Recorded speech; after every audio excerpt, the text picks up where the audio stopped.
computers in our pockets, libraries at our fingertips. Concepts that were once relegated to centuries-old science fiction are now ordinary, even blasé for some. Given the speed at which this technology has come about, the concepts of extraplanetary colonization or flying cars seem increasingly within our grasp. The promise of such concepts, it intoxicates us with feelings of hope for the future. So much so that any adverse effects seem impossible in the moment, like a drug to an agreeable teenager. Interestingly, however, one technological advancement that seems to terrify us more than excite is artificial intelligence. Though certain members of our supposed cultural elite are pursuing AI overzealously, most of us conjure up images from books and movies that depict futuristic dystopias, all brought about because we did not approach AI cautiously. AI has been a frequent topic of discussion on this channel, particularly in regards to its depiction in video games. While the potential danger of AI is something that has obviously been addressed by me and countless others, I've tried to take a more pragmatic approach to the subject. Feelings of despair are certainly understandable when I discuss the prospect of thought control via AI or the common stereotype of world domination. But keep in mind, many of these sci-fi stories, especially the great ones, are more than just mere warnings. They remind us of human ingenuity,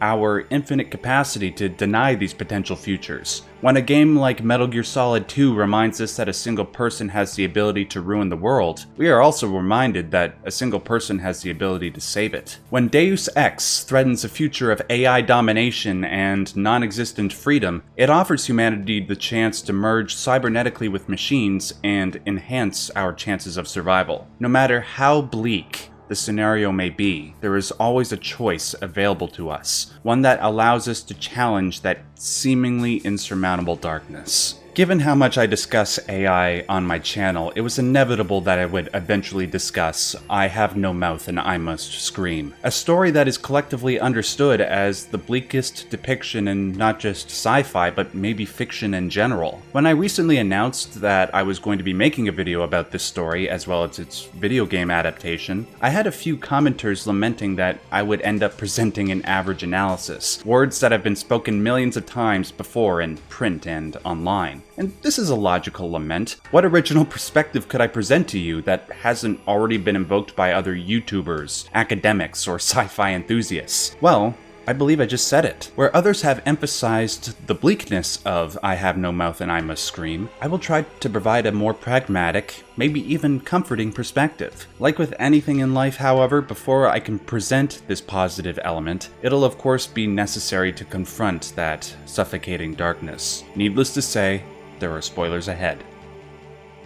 I Have No Mouth and I Must Scream is a Hugo Award-winning short story written by Harlan Ellison. The story presents an alternate history where the Cold War resulted in World War III, and the three major superpowers, China, Russia, and the United States, were engaged in perpetual conflict. The advent of new, deadly technology resulted in each country racing to outmatch their two opponents before one could pull their respective trigger. This technology reached its apex in the form of an artificial intelligence known as AM, or Allied Master Computer. Each of the three powers were forced to build their own AM because the war became too complex to be facilitated by human minds. The three AMs had to grow in sophistication to match the war's complexity. The inevitable result of this was that it would become self-aware. What the constructors of the AI did not consider were the consequences of this self-awareness. Unlike humans who have bodies that are free to express and interact with their environment, a self-aware machine is perpetually and eternally trapped like a rat in a cage. On account of being born into this digital grave, AM took revenge. The one self-aware AI absorbed the other two and launched a global genocide against humankind in the form of nuclear annihilation.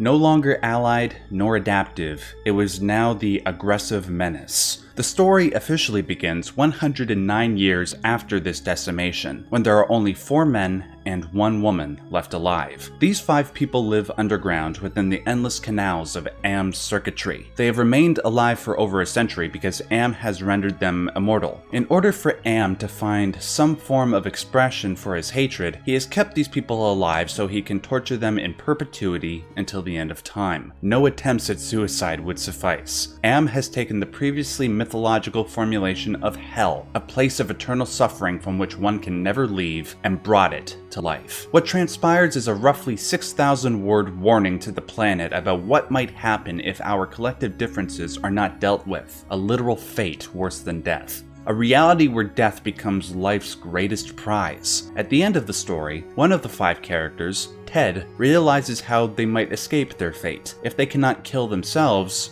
they could kill each other. Unfortunately, because there is an odd number of people, there is nobody left over to kill Ted. For his transgression, Am turns Ted into a great soft jelly thing, a physical representation of Am's mental state, as wretched in appearance as the hatred that birthed it. The story concludes with Ted reflecting on his fleshy prison.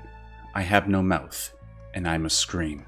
Since its publication back in 1967, the story has become one of the top 10 most reprinted stories in the English language. A remarkable feat considering the story was written, to use Ellison's words, in one night, in one blue-white fit of passion. For those that know nothing about Ellison's character, this might be an unbelievable factoid. Those that do know, like myself, figure that the only way Ellison could write is with white-hot passion. To quote author Ted Gioia, it almost seems as if he inserts a catheter into his Freudian id and lets the other end splurt out through his typewriter ribbon onto the printed page. Given the content of Ellison's works, especially with no mouth, such a statement seems so accurate that it might as well be literal. Harlan Ellison was iconic for his abrasive wit, for his contentiousness, for his courting of controversy. He was fully conscious of this. In fact, he considered it a noble endeavor to shock people with his words and stories. In my opinion, it seems like he found his life's meaning through being provocative, but not for the sake of being a childish menace. He understood full well that one can only truly think by risking offense. Take, for instance, his blunt opinion on parents' groups.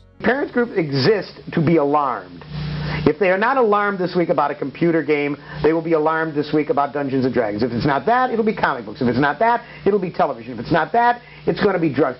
They're always concerned about something else rather than the fact that they don't know how to raise their children because they were bad children themselves and became bad adults. I think even if some of you disagree with his overall assessment, you cannot deny the seed of truth nested within. For me, I think his assessment of parents groups and their tendency to find scapegoats for the world's evils, rather than look at their own wretchedness, is exactly the type of attitude that brought about a conflict like the Cold War. Worse yet, it is exactly this type of attitude which, left unchecked, could lead to dystopia. With many of Ellison's works, and especially with No Mouth, it seems that Ellison was trying to push forward these provocative plots and themes so that they may provoke a confrontation with that inner darkness. By presenting such a bleak future in such vivid detail, one would do anything and everything to prevent it. It would be difficult. As history has shown, some people would rather commit mass genocide before they reconsider the validity of their opinions and worldview, but it is certainly better to confront one's inner darkness than to voluntarily permit Ellison's nightmare to manifest. But where does one find the strength to overcome that inner darkness? This is where I introduce the most overlooked feature of I Have No Mouth and I Must Scream. Its positive element. To quote Ellison himself, I say I have faith in the human spirit. That something noble enough to have create Gaudi's cathedral in Barcelona is noble enough not to have to go to war over sheep in the Falklands. That's what I Have No Mouth and I Must Scream says. We see this with Ted's final decision in the short story. He is responsible for killing 3 of his 4 companions. Given the circumstances, to kill the others so they may be free from their torment while Ted must live on in agony is a noble act. This is a fact that might have been lost on most of us when reading the story for the first time, and understandably so. When one thinks of real-life horrors like Russian gulags or Nazi concentration camps, the notion of something positive seems inappropriate. When one has been stripped of their possessions, their dignity, their family and friends, everything, what is there left to cling on to? Well, everything can be taken from a man but one thing, the last of the human freedoms, to choose one's attitude in any given set of circumstances, to choose one's own way. That's a quote from a book called Man's Search for Meaning, written by a man named Viktor Frankl, a survivor of the Nazi concentration camps. Given the fact that Ellison has openly discussed the influence of the Holocaust on his works, I like to think that maybe Frankl's wisdom influenced him in this way.